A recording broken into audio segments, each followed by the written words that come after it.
नमस्ते दोस्तों, आज के इस बेहद खास और रोमांचक पॉडकास्ट एपिसोड में आपका बहुत बहुत स्वागत है।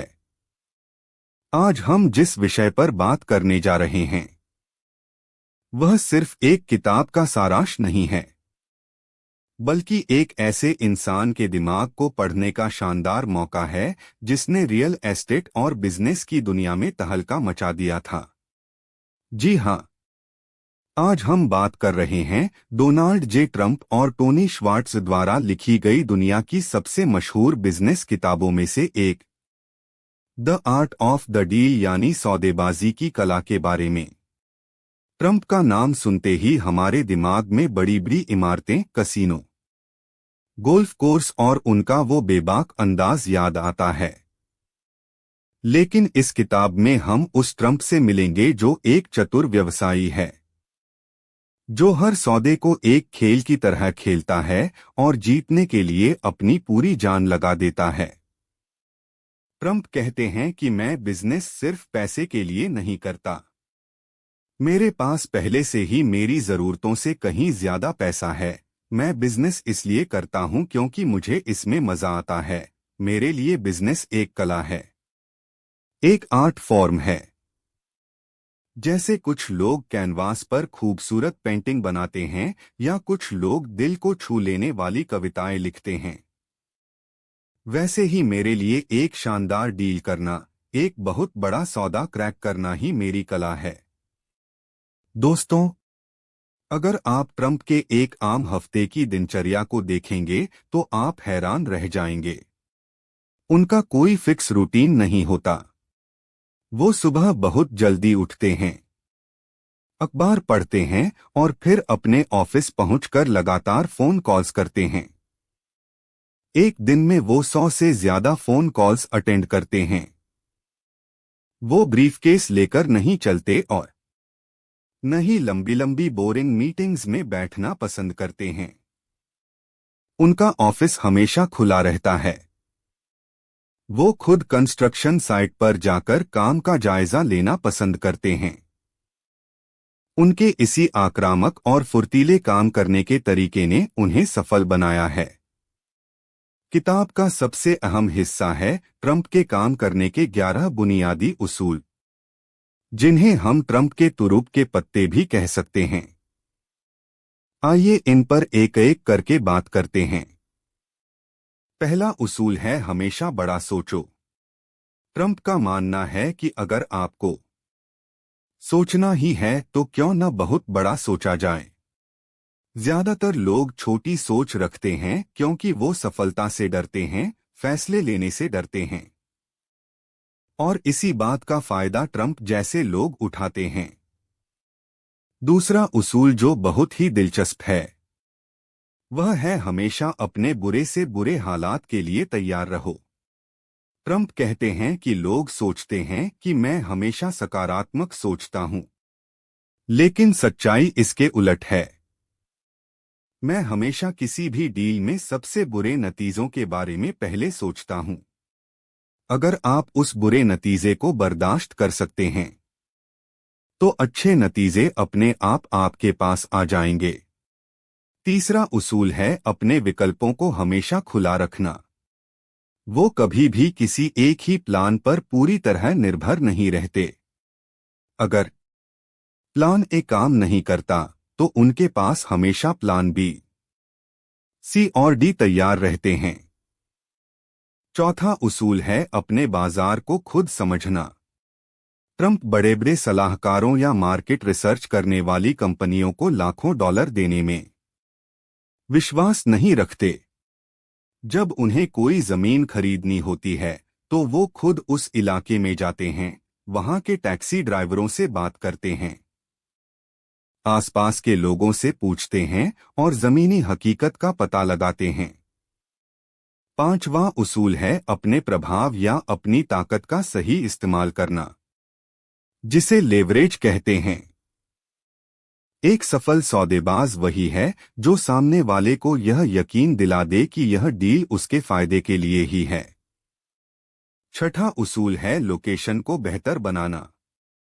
लोग कहते हैं कि रियल एस्टेट में सिर्फ लोकेशन मायने रखती है, लेकिन ट्रंप का कहना है कि सिर्फ अच्छी लोकेशन होना काफी नहीं है।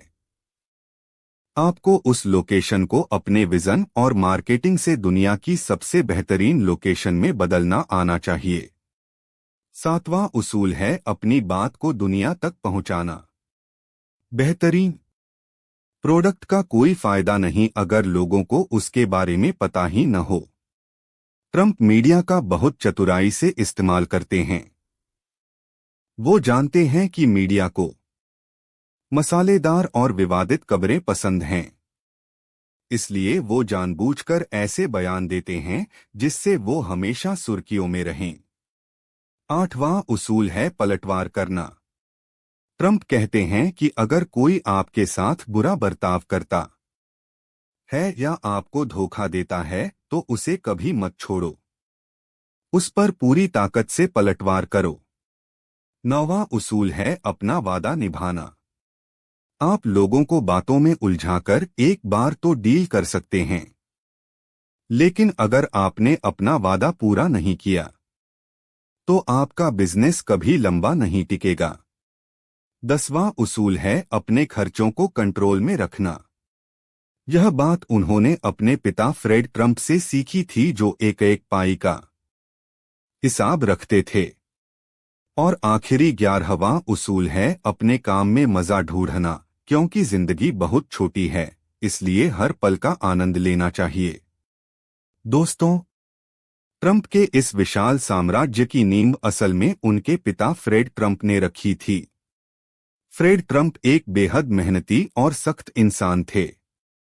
उनके पिता का निधन तब हो गया था जब वो सिर्फ 11 साल के थे।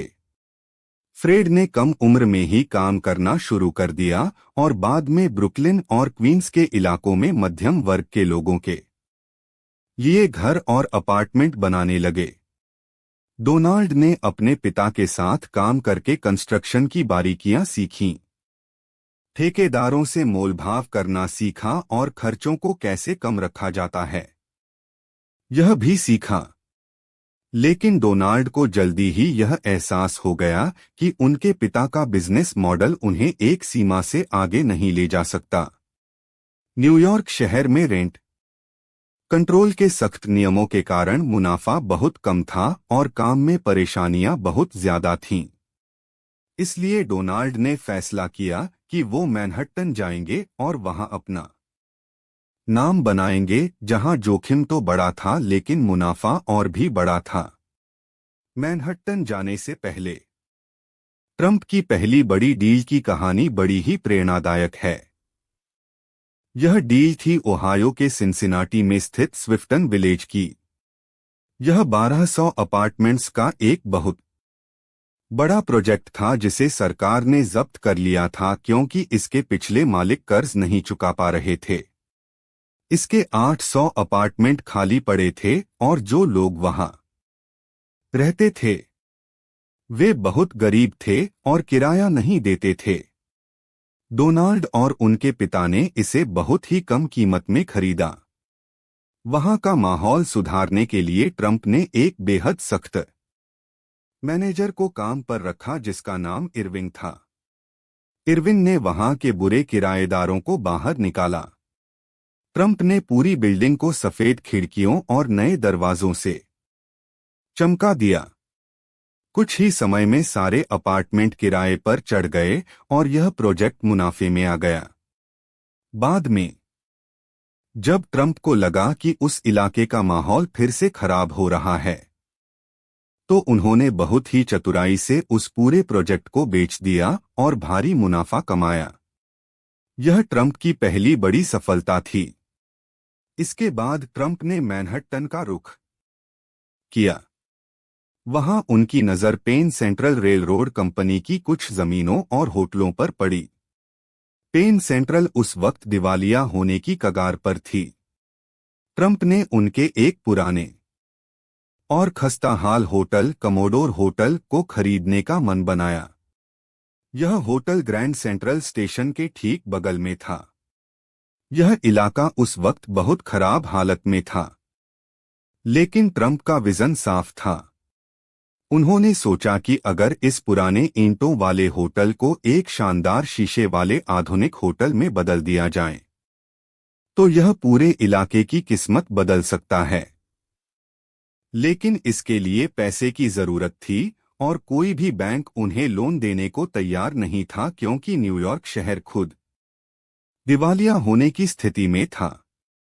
यहीं पर ट्रंप ने अपनी मास्टर नेगोशिएशन का जादू दिखाया। उन्होंने न्यूयॉर्क शहर की सरकार को यह यकीन दिलाया कि अगर यह होटल बंद हो गया तो इसके साथ ही ग्रैंड सेंट्रल स्टेशन का इलाका भी बर्बाद हो जाएगा। उन्होंने सरकार से मांग की कि अगर वो इस होटल को बनाते हैं तो उन्हें 40 साल तक टैक्स में भारी छूट दी जाए। काफी जद्दोजहद और मीडिया के इस्तेमाल के बाद ट्रंप को यह छूट मिल गई। इसके बाद उन्होंने हयात होटल ग्रुप के मालिक जे प्रित्जकर के साथ पार्टनरशिप की और इस तरह जन्म हुआ ग्रैंड हयात का। जब यह होटल बनकर तैयार हुआ तो इसके बाहर के चमकते शीशे और अंदर का आलीशान मार्बल देखकर पूरी दुनिया दंग रह गई और यह ट्रंप की एक बहुत बड़ी जीत थी। लेकिन ट्रंप का सबसे बड़ा सपना अभी बाकी था और वो था फिफ्थ एवेन्यू पर अपना खुद का एक टावर बनाना।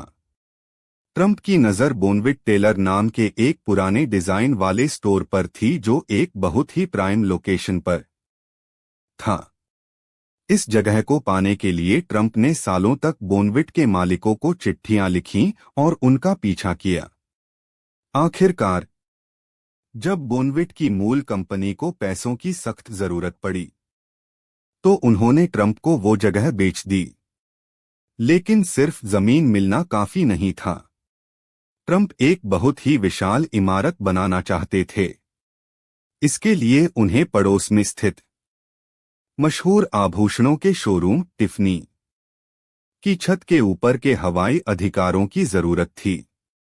ट्रंप ने सीधे टिफनी के मालिक वाल्टर होविंग से मुलाकात की और उन्हें अपनी बातों में ऐसा उलझाया कि उन्होंने ट्रंप को वो अधिकार बेहद कम कीमत में बेच दिए।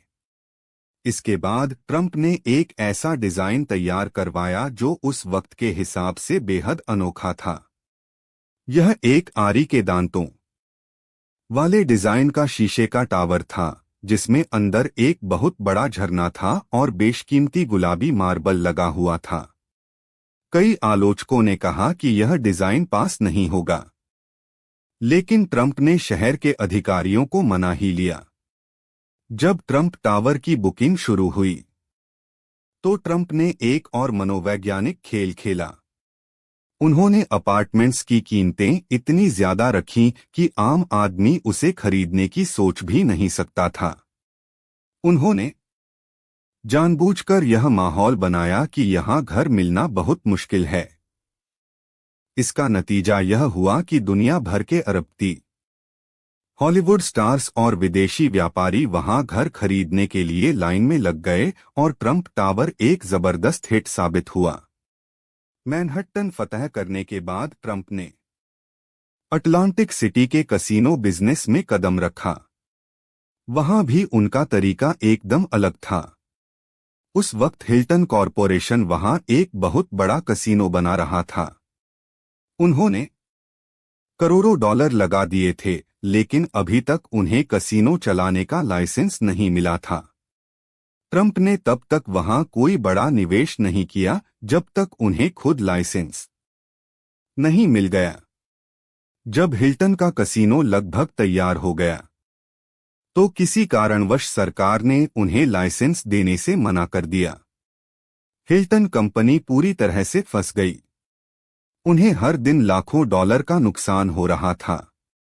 इसी हताशा का फायदा उठाते हुए ट्रंप ने मौके पर चौका मारा और वो पूरा बना बनाया शानदार कसीनो बहुत ही सस्ते दाम में हिल्टन से खरीद लिया। उन्होंने इसका नाम ट्रंप्स कैसल रखा।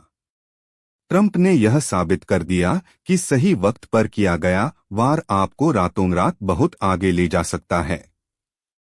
दोस्तों, सौदेबाजी की इस किताब में सिर्फ रियल एस्टेट की बातें नहीं हैं। बल्कि खेलों की दुनिया में भी ट्रंप ने अपनी इस कला का प्रदर्शन किया। उन्होंने यूएसएफएल नाम की एक फुटबॉल लीग में न्यू जर्सी जनरल्स नाम की एक टीम खरीदी। उस वक्त अमेरिकन फुटबॉल में एनएफएल का पूरा दबदबा था। ट्रंप ने एनएफएल से सीधे टक्कर लेने की ठानी। उन्होंने कई मशहूर खिलाड़ियों को अपनी टीम में भारी भरकम पैसे देकर शामिल किया और फिर एनएफएल के खिलाफ कोर्ट में एकाधिकार यानी मोनोपोली का मुकदमा ठोक दिया। ट्रंप और उनकी लीग यह मुकदमा जीत तो गए, लेकिन कोर्ट ने हार जाने के तौर पर उन्हें सिर्फ $1 का नाम मात्र का मुआवजा दिया, जिससे यूएसएफएल लीग को आखिरकार बंद होना पड़ा। हालांकि यह एक तरह से ट्रंप की हार थी, लेकिन उन्होंने दुनिया को दिखा दिया कि वो किसी भी बड़े से बड़े दुश्मन से भिड़ने से घबराते नहीं हैं। आखिर में किताब में एक ऐसी कहानी है जो सरकारी तंत्र की नाकामी और ट्रंप की काम करने की रफ्तार को सबसे अच्छी तरह बयान करती है। यह कहानी है न्यूयॉर्क के सेंट्रल पार्क में स्थित वोलमैन रिंक की। यह एक आइस स्केटिंग रिंक था जिसे न्यूयॉर्क शहर की सरकार पिछले 6 सालों से और करोड़ों डॉलर खर्च करने के बाद भी ठीक नहीं कर पा रही थी। हर बार वो कुछ नया बनाते और वो टूट जाता। जनता परेशान थी और सरकार की हर तरफ बेइज्जती हो रही थी। तब ट्रंप ने न्यूयॉर्क के मेयर एड कोच को पत्र लिखा कि यह काम उन्हें सौंप दिया जाए, वो इसे कुछ ही महीनों में पूरा कर देंगे। पहले तो मेयर ने मना कर दिया, लेकिन जब ट्रंप ने मीडिया का सहारा लिया और जनता का दबाव बढ़ा तो सरकार को झुकना पड़ा। ट्रंप ने तुरंत कनाडा से आइस स्केटिंग रिंक बनाने वाले सबसे बेहतरीन विशेषज्ञों को बुलाया और दिन रात एक करके काम शुरू किया। ट्रंप ने उस रिंक को तय समय से पहले और तय बजट से कम पैसों में बनाकर तैयार कर दिया। जब वो रिंक दोबारा खुला तो लाखों लोगों ने वहां स्केटिंग की और ट्रंप ने वो पूरा मुनाफा चैरिटी में दान कर दिया। इस घटना ने ट्रंप को न्यूयॉर्क के लोगों के बीच एक हीरो बना दिया। तो दोस्तों, ये थी डोनाल्ड ट्रंप की the art of the deal की कुछ सबसे रोमांचक और सबक सिखाने वाली कहानियां। इन कहानियों से हमें यह सीखने को मिलता है कि बिजनेस सिर्फ कागजों और कैलकुलेटर पर नहीं होता, यह इंसानी दिमाग का खेल है। सामने वाले की कमजोरी को पहचानना, अपनी ताकत को बढ़ा-चढ़ाकर पेश करना, मीडिया का अपने फायदे के लिए इस्तेमाल करना और कभी भी हार न मानना, यही एक मास्टर नेगोशिएटर के असली हथियार होते हैं। चाहे आप ट्रंप की विचारधारा से सहमत हों या न हों, लेकिन उनके बिजनेस करने के तरीके और उनकी सौदेबाजी की कला से बहुत कुछ सीखा जा सकता है। अगर आप भी अपनी जिंदगी में या अपने बिजनेस में कुछ बड़ा करना चाहते हैं तो बड़ा सोचना शुरू कीजिए। अपने विकल्पों को टटोलिए और पूरे आत्मविश्वास के साथ मैदान में उतर जाइए। मुझे उम्मीद है कि आपको आज का यह पॉडकास्ट एपिसोड बेहद पसंद आया होगा और इससे आपको बिजनेस और नेगोशिएशन की दुनिया को समझने में मदद मिली होगी।